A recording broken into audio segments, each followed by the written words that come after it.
Здравейте на всички! Благодаря ви за страхотното посрещане, наистина. Аз съм очарован, благодаря на вас за тази песен. Не знам кой е писал текста. Явно и вие не знаете. Добре, хубаво да разберем след това. Ако не, има ли го снимано това нещо? Значи, всички, които снимате днес, изпратете ми на месенджер или във Фейсбук, Иван или в устата, ако не знаете как се казва, да ви кажа.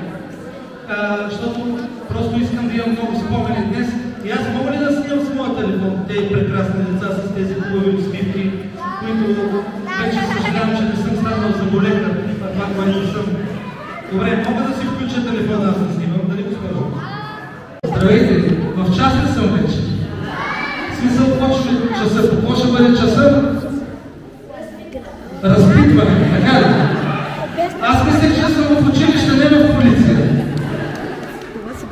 Добре, здравейте, страхотно изглеждате още веднъж да ви кажа. И очаквам вашите въпроси. Така, момичета, заповядайте. Здравейте, господин Дидев. Аз съм Вели. А аз съм Рая. Днес влизаме в ролята на журналисти, които ще имат честа и удоволствието да ви зададат въпроси, които вълнуват нашите ученици. Така, слушам въпросите. От гледна точка на това, което сте постигнали днес, каква основа ви даде училището? Имате ли спомен за любим учител или детска лудория? Това направо в 3 въпроса в един. Първо да видим с любим учител. Най-любимите ми учители бяха тези, които ми пишеха високи оценки. Шегувам се. Най-любимите ми учители бяха тези, които наистина, които направиха всичко възможно, не само аз, а и моите съученици, да научим историята на България, да научим това да говорим правилно, да се научим да смятаме правилно. Тези, които ни дават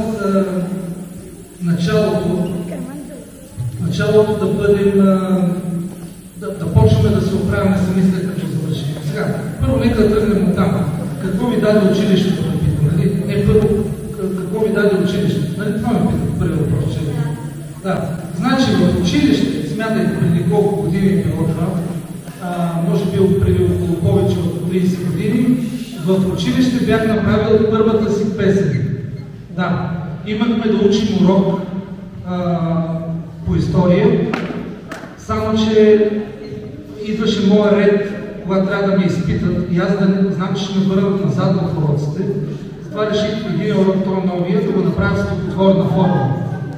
И го изпях пред всички учители, и пред учителката и пред съучениците си. Тя беше толкова доволна, че ме написа шестица и това ми е един такъв спомен, че все едно първата песен, която съм написал, беше урок по история, който превърнах от проза, от проза в стихотворна форма. И беше много забавно. Другото нещо, което ме пита, какво беше, че са много въпроси. Любим учител да уточнихме учителите, които, дето се казва, ни възпитаха, ни дадаха първите познания. Лудория, дали се не Лудория беше, точно така. Много лудории има в училище, които съм правил. Аз съм сигурен, че и вие правите.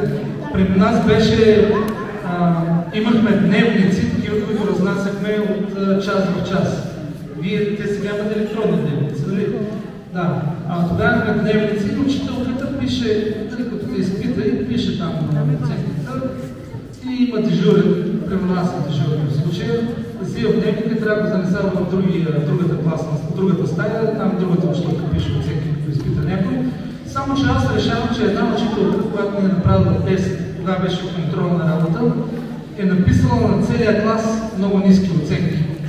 И аз решавам, че трябва, като взема този дневник и докато отида в другата стая, някъде да се отбия и да повиша оценките на целия клас. Но на целия клас. И го направих и след това вече бях в дирекцията, защото няма неща, които да не се разберат или учителите. Вашите учители виждат нещата много по-ясно от вас, като направите някоя лудория или някоя биля и си мислите, че те не са я видели, повярвайте ми, видели са. Има ли случай да ви викат в училището, защото децата ми са извършили някакви опасности. Слава на Бога, не са ми викали още в училище, защото децето ми е извършило някаква пакост, някаква от децата. Математика и рапиране. Имат ли нещо общо? Виж сега, мога да ти кажа какви са разлики. Най-вече, защото за общо не знам, обаче разликата е основна. Математиката ти трябва през целия живот. Рапирането можеш без него. Разбираш, математиката, тя е в смисъл 2 плюс 2 колко е? 4. Това е винаги 4. То не може да бъде 5. И когато отидеш в магазина и ако някой ти каже, купил си 2 вафли по 2 лева, значи дай ми 6 лева, нали? Аз ще те лъжа, ако не знаеш математика, ще дадеш 6 лева. Иначе ще дадеш 4. Ако ти каже някой за един шоколад от 4 лева, един круасан от 3 лева и една безалка от 1 лев, колко и ти каже 12 лева, ти колко ще дадеш? 4, един шоколад от 4, един круасан от 3 и една безалка от 1 лев. 8. Ама не, що 8? Аз ти казвам, че е 12. Ти откъде знаеш, че е 8?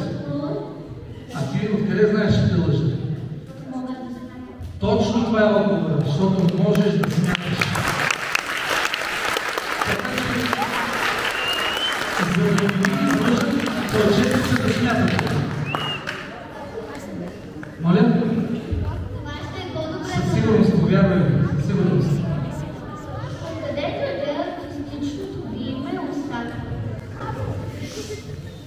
Едно време четох книги много. Не знам вие четете ли книги сега много, или поне малко. Да си признаем кой чете книги, да си признае си книги на ръката. Друг някой чел ли? Кой е чел поне една книга да си вдигне ръката?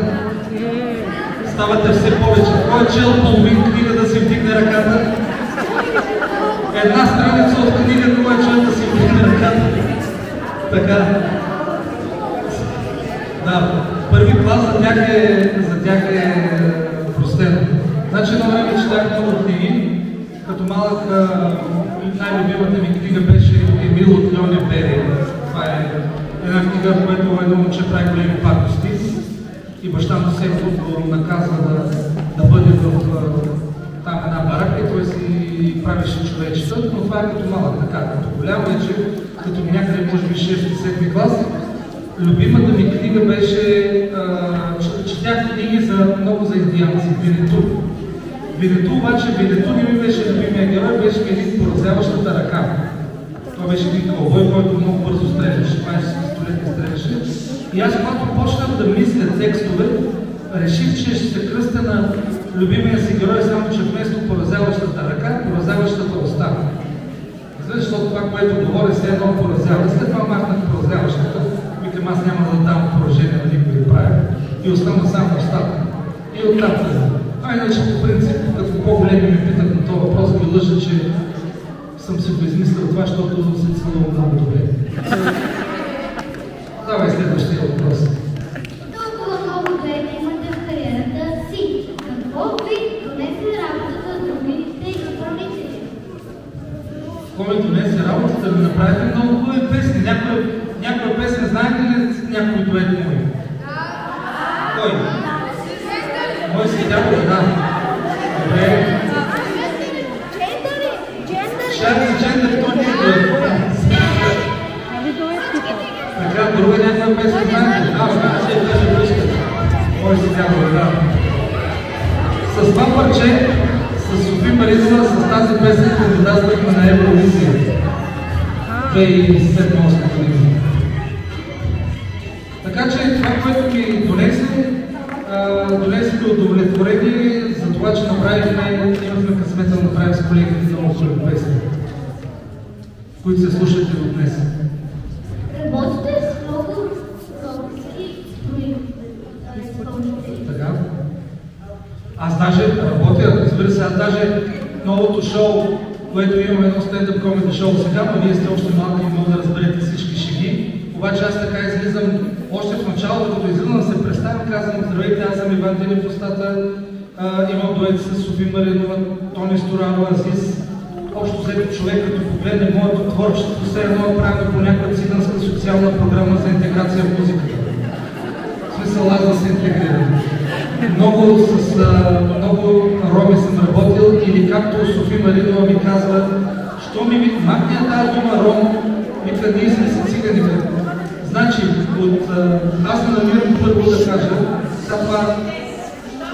това обращение, дали човек ще се обръща към, дали се обръща помежду си като роми или цигани, това няма никакво значение, стига да го казват с уважение.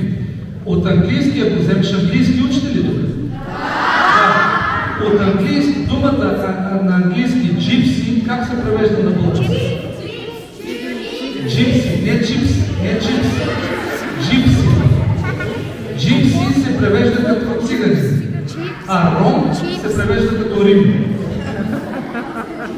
Совчето с нея, нали, като сме обикаляли за сам там, съм имал много невероятни преживявания и най-обичам от всичко да ходя на циганска сватба. Това е, вие сте още малки за женене. Малки са още за женене, имате още време, но някой като себе си жене да не забравя да ни покани на сватба. Обещавате ли? Обещавате, добре. Лесно ли се работи с тях? С кой лесно ли се работи? С ромите. Разкажете ми някаква забавна случка. Аз най-вече имам забавни случки с Софи. И поне сега се връщам от Америка, от един град. Миналата седмица бях в един град, Бостон. Знаете ли къде се намира Бостон? Бостон в Америка. Вие география още сте само българска география, нали? По-малко се това. Да. Някой ден ви пожелавам на всеки един от вас да отиде. И оставям Совчето, обаче оставям с всичките пари, които имаме до момента. Всичките пари. Сега няма да ви казвам колко са, ма бяха много. И за 1 час и половина аз се разглеждам града, викам да не похарчиш парите, Совче, да няма. И се връщам и я гледам тя с 2 малки турбички, парфюмчета си взела и викам, айде, ще трябва да ходим на концерта. И тя казва, само да отида тук до един магазин да взема един куфър да взема. Тя си викам, не бе, утре ще пазарувам в Чикаго. Нали? Сега да тръгва тя, не бе, аз куфъра съм го купила и той е пълен. И Совчето беше подарчила всички пари и си беше купила 48 парфюма. И викам, Совче, къде ли е срам, бе, 48 парфюма, тя вика, какво да правя, да има за родата. Какво ви провокира да напишете песните? Джакпота или Ботев и Македония? С коя да започнем? С коя песен искаш да започнем да ти кажа, кое ме провокира? Македония, айде с Македония. Македония, това, което ме провокира, беше, че някои информации и граждани на Северна Македония се отнасят много лошо с техни сънародници, които имат българско самосъзнание. Имаше един случай с едно бито момче, имаше случаи, в които ни палят националния флаг, българското знаме и така нататък. И аз реших да напиша тази песен, от която да им стане ясно, че македонската история е част от българската история. Те не останаха много доволни, разбира се. И така, че в Македония повече не мога да отида след тази песен. Обаче за мен любимата им песен е Джакпота или Ботев. Това ми е любима песен, защото първо в тази песен, не знам дали забелязвате, като почнете да учите българска литература, ще видите, че в нея са използвани фрагменти от български писатели и поети. Но основната цел на тази песен беше една превенция, сега е малко сложна дума, и по-скоро ще ви го обясня по такъв начин. Предпазване от хазартната зависимост. Защото Цяла България в момента е залята с казина. Тук в Карлово, аз като идвах преди да напиша песента, да правя проучване, да гледам снимки, къде да снимам, и гледах, че срещу къщата на Васил Левски има казино. Във Враца срещу паметника на Христо Ботев има казино. И това много ме заболя като българин. И затова тази песен, ясната идея на нея е следната. Едно време за какви светли идеали са се борили нашите революционери. Едно време Левски се е борил да имаме чиста и свята република, в която ще живеят мирно и българи, и турци, и цигани. И всички ще бъдат точно както е сега. А в момента се получава, че тази държава, тази земя, там дето са градили комитети, днес никнат някакви казина и Е5 и ОИ5 и това не трябва, как да кажем, това фактично е повод за гордост. Хазарта, има ли някой от вас, който познава някой, който играе хазарта? Познава. Няма никой спечелил от хазарта, повярвайте ми. Дори ако днес спечелите, утре може да загубите всичко. Хазарта е загубено време. Спечеленото време е времето, което прекарвате с приятели, с любимите си хора, на любимите си места, но това в никакъв случай не е казино.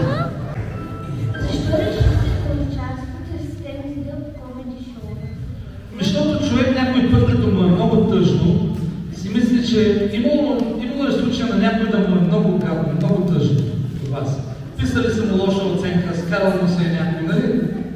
Обаче, и аз се сетете, миналата година нещо, което ви е било тъжно, днес може да ви е смешно. Нали така? Да. Миналата година, да речем, някой паднал, ударил се или си изгубил любимата играчка. Днес вече това ви е смешно. Голяма работа. Точно на това трябва хората да се научат. Да се усмихват, въпреки трудностите, пред които са изправени. И в стендъп комедията е точно това. Аз разказвам моите си лични провали, лични момента, в който съм изгубил нещо или съм в някаква беда съм попадал, да се насмивам на това и да вдъхвам увереност в хората. Това е. На какъв въпрос бихте искали да отговорите, а ние не ви го зададохме? Това е много труден въпрос, защото не сте го задали. Аз не знам, всичко сте задали. Може би въпросът правилно е следния. Дали може ли всеки един от вас да постигне своята мечта? Всеки има мечта. Ти каква мечта имаш? Да. Да станеш студентка. Няма нищо по-лесно от това да го постигнеш. Просто трябва да учиш. Някой от вас има ли някаква мечта? Друга, още по-сериозна. Я кажи каква мечта имаш ти. Кажи каква мечта имаш. Да стана математик. Добър ли си по математика? Да. Кой клас е? Трети. 3 по 4 колко е? Много лесно, 12. Добре, а 7 по 8? 56. Да, а пък мен едно време да бях трети клас, като видях колко е 7 по 8 и аз си викам колкото 8 по 7. Стани математик. Лесно е. Математиката е най-лесният предмет. Знаете ли защо? Защото наистина е точна наука. Какво говорихме? 2 плюс 2 е 4. Това не може да бъде 5, не може да бъде 6. Най-трудният предмет, който учите в това училище и който се учи във всички училища в България, това е българската история. Защото е дълга. Защото ако българската история беше като американската на 200 години, ще да е лесна. Ама сигурно в Карлово има чешми по-възрастни от Америка. Българската история е над 1300 години. Затова трябва да я научите, знам, че ще бъде трудно, но трябва да я научите и да ни я давате назаем, най-важно, на други, като съседите от Северна Македония, които се опитват да си присвояват. Така, българската история наистина е трудна, защото Българ, но аз ви пожелавам всеки един от вас да я знае, защото българската история е изпълнена с много гордост. И ще гордеете, че сте българи.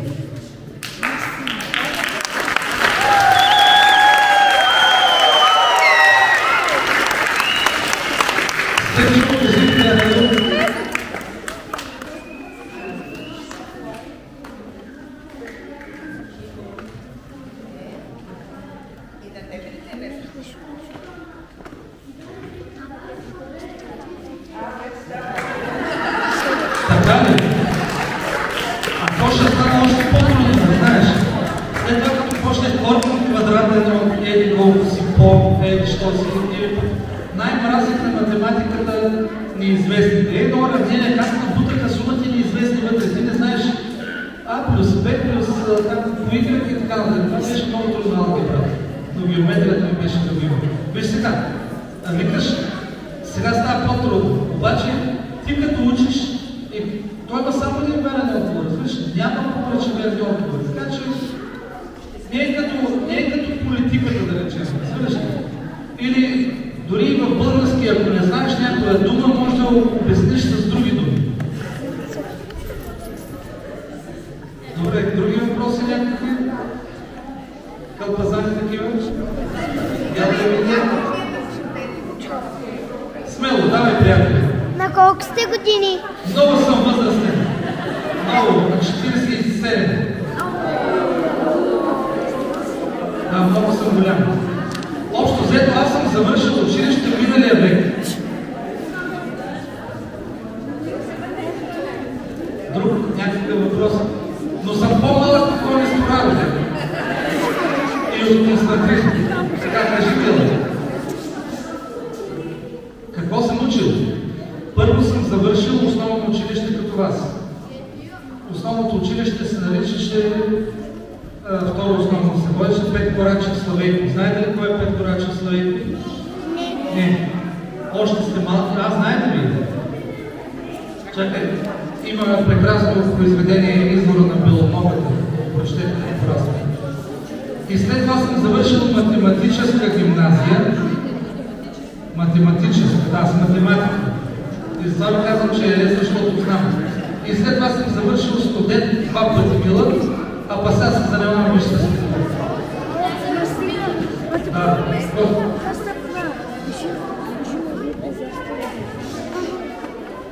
Къде живея? Живея по последни в цяла България. Иначе повечето време се задържам в София и в Стара Загора. И минавам много често през Балканския път, който къде се минава? През Карлово, да. Кажи. Дали съм правил песни в Карлово? Снимал съм песен, чак Котя и Ботев. Снимахме част от нея в Карлово, част от нея в Малофер, в Панагюрище и горе в Великотъркото, в Търгово, в града. Кажи. Кой град не сте ходили и искате да го посетите? В кой град не съм ходил? Да, не искате да го посетите. Да. Ама в България или в света? Град в България. В България, добре. Чакай сега да видя в кой град не съм ходил в България. Ти ми задаваш много труден въпрос, защото аз съм бил наистина може би наистина в абсолютно всички градове в България, които се сетиш. Да, наистина съм бил, да се замисля. Не, знаеш ли в кой град не съм бил в България? В Кубрат. Кубрат? Да, това е родният град на Лилия Иванова. Кубрат там не съм бил. Роден съм в Стара Загора. В Стара Загора. Ти къде си роден? Ти си в Карлово, право. Кажи.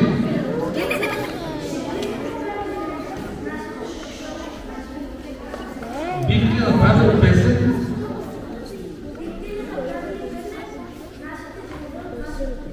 С децата от вашето училище.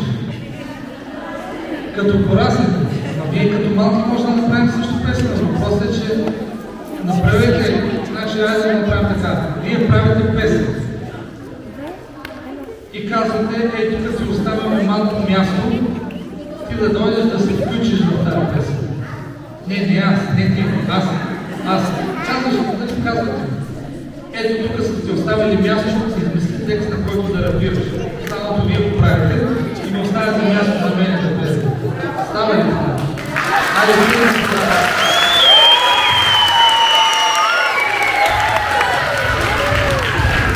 Да видим, това ще бъде направо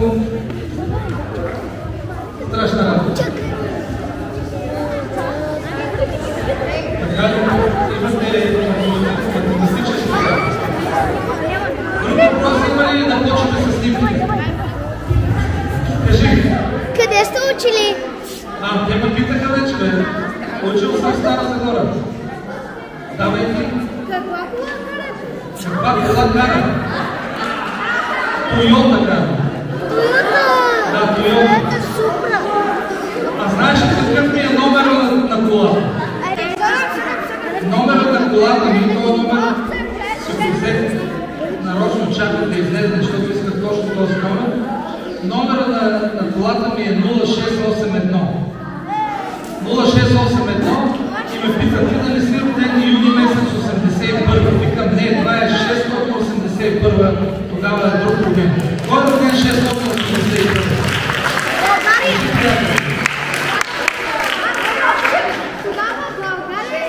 Да. Тогава е създадена точно така. Знаете какъв е номер на колата?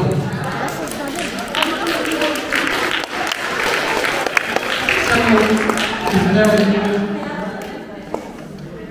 Коя зодия? Направо приятелите ми като чуят коя зодия, като знае коя зодия са ми се шикува за това. Аз съм зодия Близнаци. Зодия Близнаци. А ти къде си наредила ръката?